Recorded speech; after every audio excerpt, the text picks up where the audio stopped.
All the water bodies in Lagos, both fresh and brackish surface water and groundwater, are polluted. In addition to these challenges, poor infrastructure, the lack of proper sewage network infects the public water supply, and safe drinking water is not readily available for the residents.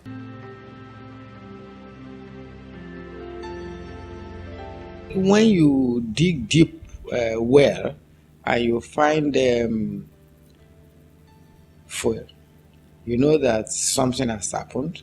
Either there's a pipe rupture somewhere and that has seeped into the total freshwater body in that area, so it has polluted the place. So that is and when you dig in this environment also, it is brackish water, that is salty water that you find, is because you've not gotten to the aquifer where you have the fresh water, or that over time there has been a saline intrusion.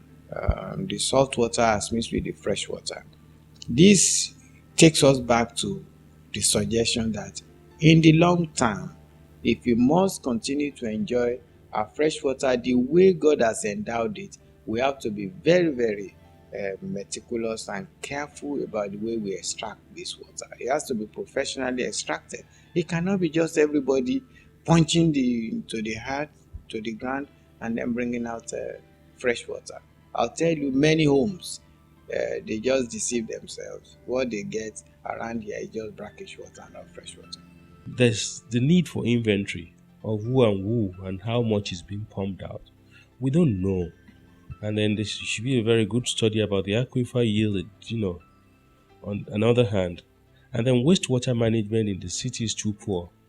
There should be a lot of effort in trying to do wastewater management, because they eventually find their ways into these shallow, especially the shallow boreholes and shallow wells.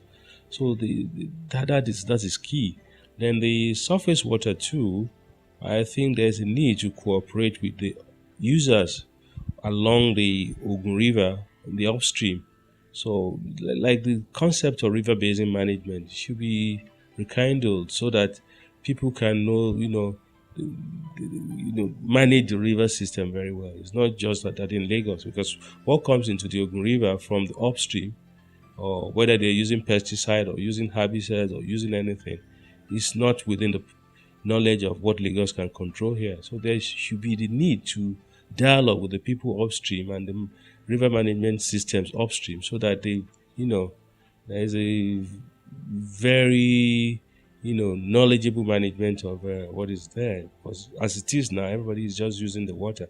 It's like an inexhaustible commodity. People don't think that river system can collapse or whatever, so they just think it's there to be used and utilized.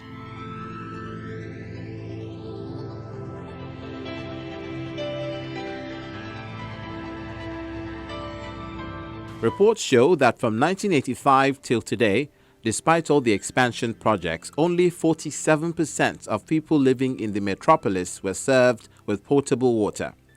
The LWC supply system includes 3 major waterworks: Iju, Ishasi, and Adia.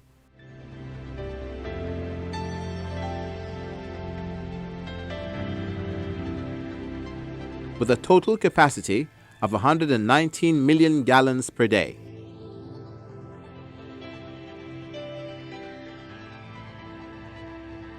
It is estimated that only about 2.1 million of the state's 21 million population in Lagos have access to potable and safe water. To meet this demand, investments of about $2.5 billion will be required in order to expand and improve the water supply.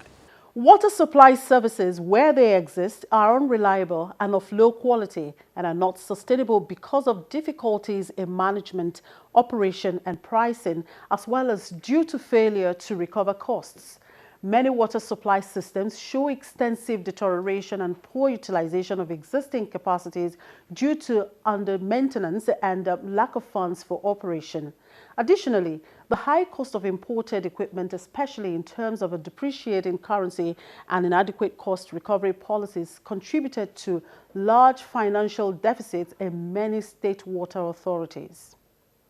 And that's our program for this week. thank you for being a part of it. We hope to be back with you next week. Until then, our inbox file@channelstv.com is always available. It's bye for now.